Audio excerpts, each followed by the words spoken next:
कस्बे में 2 दोस्त रहते थे। दोनों दोस्तों में आपस में बहुत अच्छी दोस्ती थी और वो खेती-बाड़ी करके अपना जीवन यापन करते थे, अपने परिवार का भरण-पोषण करते थे। लेकिन उनको ईश्वर की सच्ची भक्ति प्राप्ति थी। उन्हें ईश्वर के प्रति बड़ा विश्वास था कि जो कुछ भी संसार में होता है वो बिना ईश्वर के नहीं हो सकता। इसी तरह से उनका जीवन चलता रहा। एक दिन उनके अंतःकरण में ये भावना जागृत हुई कि बिना गुरु के इस संसार रूपी सागर को पार नहीं किया जा सकता है। इसलिए दोनों ने ये योजना बनाई कि हमें गुरु आश्रम जाकर गुरु से मंत्र दीक्षा लेनी चाहिए। इसलिए वो दोनों गुरु आश्रम गए और गुरु जी से मंत्र दीक्षा ले ली। मंत्र दीक्षा के बाद वो योग साधना करते थे और घर का सारा काम करते थे, खेती बाड़ी करते थे। एक दिन उनके मन में आया कि काफ़ी समय बीत गया, गुरुजी के दर्शन नहीं हुए हैं, चलो हम गुरुजी के दर्शन कर आते हैं।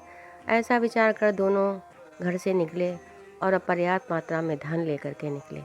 कुछ दूर जाने के बाद जब शाम होने लगी तो एक गांव के पास रुके और सोचने लगे आज रात हमें यहीं पर बसेरा लेना चाहिए। दोनों उसी गांव में रुक गए। जब सुबह उठे तो देखा कि गांव के लोग काफ़ी बीमार थे। उनके मन में ये भावना जागृत हुई कि गुरु कहता है कि सेवा उत्तम होती है, सेवा करना मनुष्य का परम धर्म होता है। गुरु के इन विचारों का ख्यालात जब उनके हृदय में आया तो गांव वालों की सेवा में लग गए और उनको दवा पानी की व्यवस्था करना शुरू कर दिया। कुछ दिनों के बाद धीरे धीरे करके उनका धन जो था वो ख़त्म होने लगा। तब उनके दोस्त ने उनसे कहा कि मेरे दोस्त, हम लोगों को गुरु जी के आश्रम दर्शन करने के लिए पर चलना है और धीरे धीरे हमारा धन काफ़ी ख़त्म हो चुका है, अतः अब हमें इस गांव को छोड़ देना चाहिए। राजू ने कहा कि नहीं मेरे दोस्त, किसी को मझधार में डाल करके जाना ये हमारी फितरत में नहीं है, ना ही हमारा गुरु हमें ऐसी शिक्षा देता है। कहने लगा ठीक है, अच्छा अगर तुमको नहीं जाना है तुम न मत जाओ, लेकिन मैं जा रहा हूँ। ऐसा करके सुनील वहाँ से चला जाता है, लेकिन राजू गांव वालों की सेवा में ही लगा रहता है। कुछ दिनों के बाद राजू के पास धीरे धीरे धन खत्म होने लगता है। जब थोड़ा धन बचता है तो गांव वालों को बिना बताए ही सुबह प्रातःकाल गांव से निकल जाता है और अपने घर पहुंच जाता है। इधर सुनील गुरु दर्शन के लिए गुरु आश्रम पहुंच जाता है। गुरु जी का कार्यक्रम देखने लगता है, लेकिन वहाँ एक अजीब चीज़ देख करके उसके अंतःकरण में एक अजीब सी भावना जागृत हुई कि मैं तो राजू को वहाँ छोड़ करके आया था। जब मैंने उससे कहा कि मेरे साथ चलो तो मेरे साथ नहीं आया और अकेले ही चला आया, क्योंकि वहाँ पर उसने राजू को बैठा हुआ देखा। उसने कई बार आवाज़ लगाई राजू राजू, लेकिन वो बोला ही नहीं। इसलिए वो अपने मन में सोचने लगा कि राजू जो है वो हमसे बहुत ही नाराज़ है। अतः जब मैं घर जाऊंगा तो मैं राजू से बातचीत करूंगा कि मेरे दोस्त, ऐसी कौन सी बात हो गई जो तुम मुझसे इतना नाराज़ हो गए। मैंने तो केवल गुरुदर्शन की बात की थी कि गुरुदर्शन के लिए चलते हैं, हम क्यों बीच रास्ते में यहाँ पर पड़े रहें। तुमने हमारी बात नहीं मानी, इसलिए मैं चला आया। यही विचार करता रहा। फिर 4-5 दिन उसने गुरु का कार्यक्रम देखा। उसके बाद कहने लगा कि चलो अब मैं घर चलता हूँ और घर जाकर भाभी जी से सारी बातचीत करूँगा। इधर जब राजू अपने घर पहुँचता है तो उसकी पत्नी पूछती है कि अरे भाई, तुम इतनी जल्दी घर आ गए, तुम्हारा दोस्त सुनील कहाँ है। कहने लगे सुनील भी किसी काम में लग गया है, वो बाद में आएगा। कहने नहीं, मुझे सच बताओ, तुम्हारी इतनी गहरी दोस्ती है, तुम एक दूसरे को छोड़ते नहीं हो, आज क्यों छोड़ करके चले आए।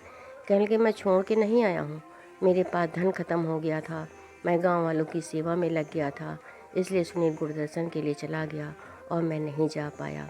उसकी पत्नी ने कहा ठीक है, कोई बात नहीं। उधर सुनील की पत्नी आती है और पूछती है कि अरे राजू, तुम तो चले आए, लेकिन मेरे पति कहाँ हैं। कहने लगे वो आ जाएंगे भाभी जी, आप चिंता ना करो। कुछ दिनों के बाद गुरु दर्शन करके जब सुनील वापस आता है तो अपनी पत्नी से पूछता है कि राजू कहाँ हैं।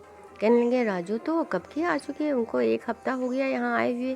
कहने 1 हफ्ता हो गया। कहने लगे हाँ, 1 हफ्ते से वो यहाँ पर है। उसको बड़ा आश्चर्य होता है कि जो मैं वहाँ देख रहा था वो राजू था, कि जो यहाँ आ चुका है वो राजू है। मन में दुविधा की भावना जागृत होती है तो वो राजू के घर पहुँचता है, लेकिन राजू घर पर नहीं मिलता।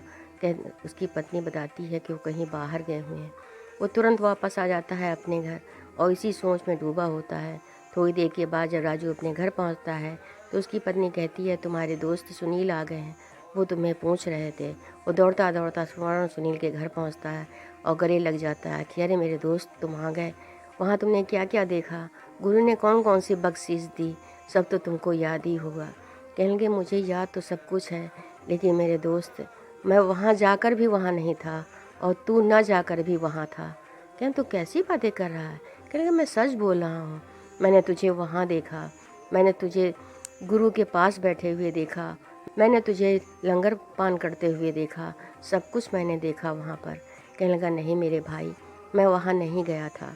हाँ, मेरी आस्था ज़रूर लगी हुई थी कि गुरु कहते हैं कि हमारा बेटा चाहे किसी भी दुनिया के कोने में रहे, जब मैं बख्शीश देता हूँ तो मैं सबको पहुँचाता हूँ।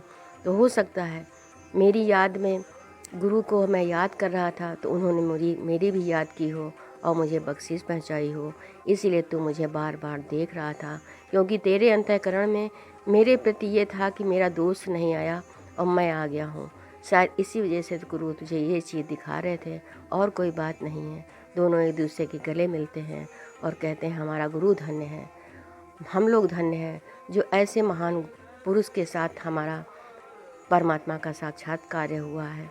गुरु की आदेशों का पालन करना, गुरु के बताए हुए नियमों का पालन करना, जो इस तरह से करता है गुरु की सभी मनोकामनाओं को पूर्ण करते हैं। जो आप देखना चाहते हैं वो गुरु दिखा देता है, जो आप समझना चाहते हैं वो गुरु आपको समझा देता है। गुरु के पास इतनी महानता होती है कि वह अपने जितने भी भक्त होते हैं उनके कष्टों को दूर कर देता है। इसलिए हमें गुरु की बताए हुए आदेशों का पालन करते हुए, नियम का पालन करते हुए योग साधना करना चाहिए और गुरु से बख्शीश लेनी चाहिए। इसीलिए ग्रंथों में कहा गया है कि जो जानत तेहि देत जनाई, जानत तुमहि तुमहि होई जाई।